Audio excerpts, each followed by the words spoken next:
Hi, this time I'm going to do something a bit different. Because Halloween is coming soon, I wanted to present to you an old and quite popular Mexican folk tale or horror story. And it surprises me that this isn't a bit more popular because I think it presents a very archetypical story of the concept of the killer severed hand, a hand that moves on its own, detached from its body or corpse, and attacks people. Well, there are many versions to this popular legend, generically referred to as the hairy hand, and the name is somewhat silly at first because it sounds like something a kid made up right after hitting puberty. But the hairy hand has many versions of it, and I want to share two of those versions to you. Maybe you can use this horror story to create a scary adventure for your players this Halloween. And well, let's start with the most popular version of the hairy hand. This version is called the Hand of Horta. Horta is a Mexican last name. This version supposedly happened during the government of Porfirio Diaz, and in this version of the story, um, the money lenders in that period were just out of control. They were taking advantage of people who many of the times didn't owe them money or that much money, and they got a lot of people out of their houses and even killed, and it was all pretty chaotic. In present times in Mexico, it's all pretty chaotic as well, but back then it's focused on the money lenders. So there was this very evil, probably the most nefarious of all money lenders, and he was known as Horta.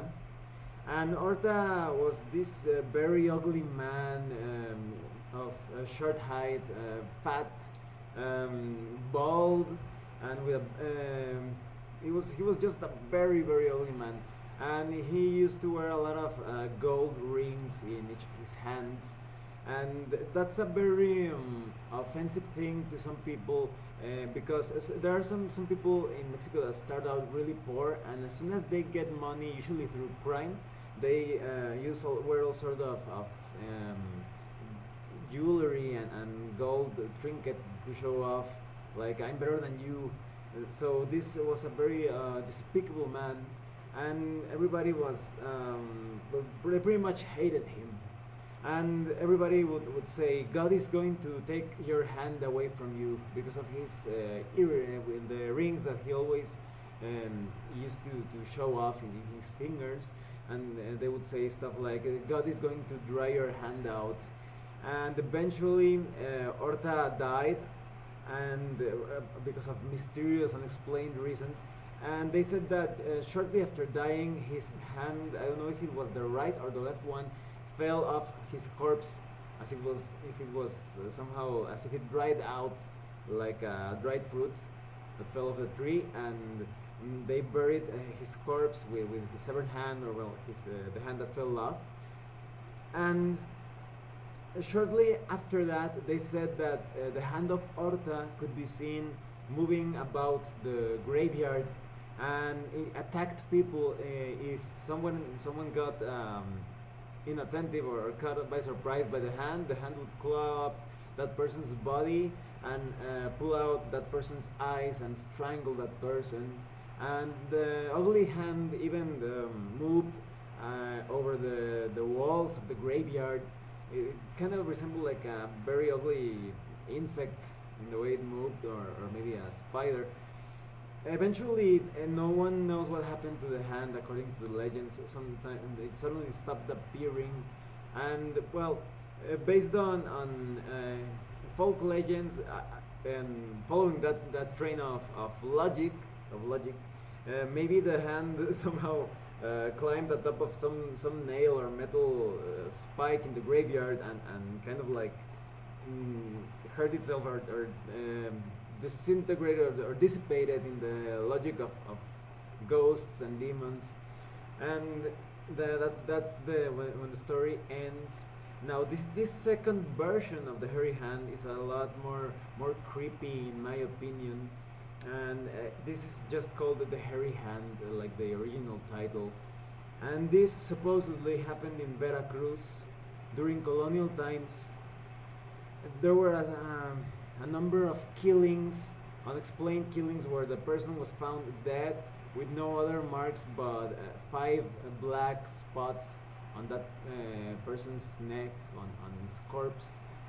Mm, and no one knew exactly who was killing all these people in Veracruz.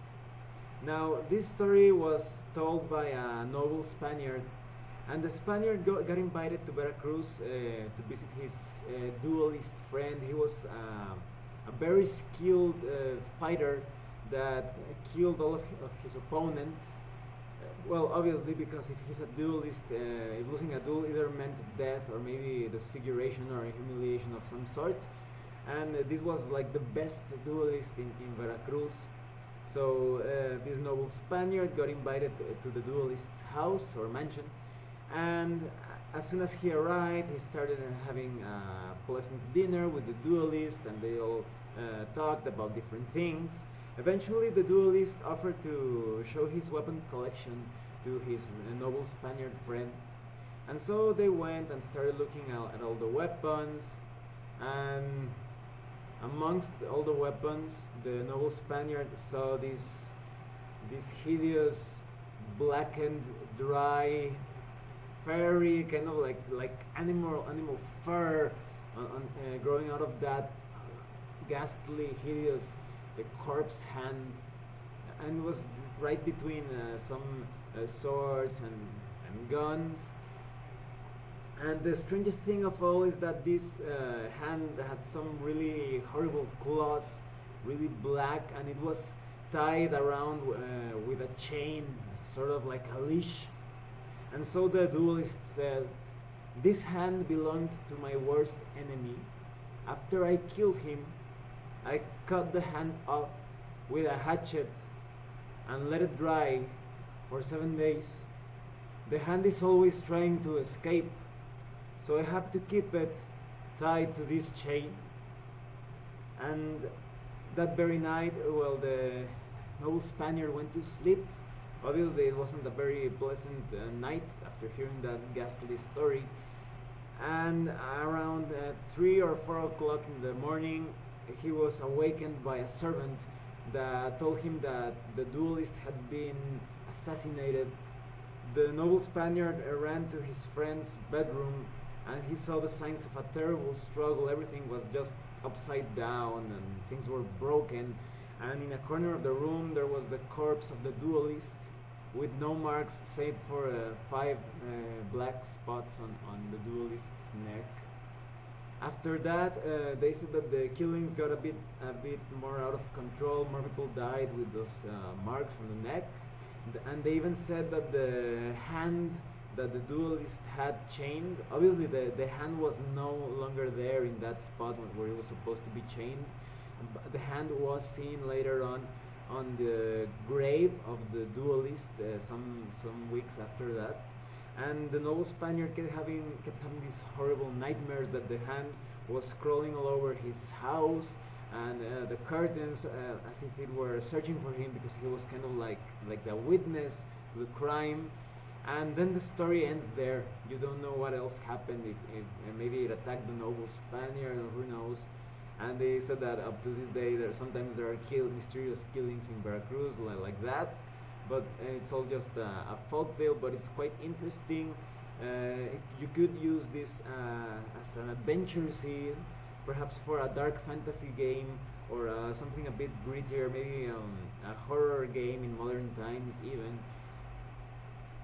However, you really have to make this hand scary if you want to play an adventure with this hairy hand that attacks people.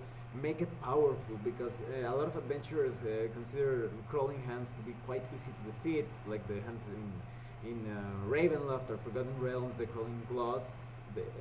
They are somewhat weak as enemies, but if you give this hand an invulnerability, maybe it can only be hurt by very powerful magical weapons, or maybe this hand drains levels of experience. That's terrifying for any player character. You don't want to lose your precious experience levels. You could make this hand really powerful, because if an undead hand is almost indestructible, it's quite scary. It can fit through so many different small places, or maybe it could get into a character's backpack, or maybe while they're sleeping somewhere, it could get through the window or hide in the closet. Anyway, the hand is quite creepy if you can play it intelligent and very powerful. So it certainly lends itself to be top quality, scary adventure material. Well, thanks for watching this scary story video. If you have any comments or questions, please let me know. See you later.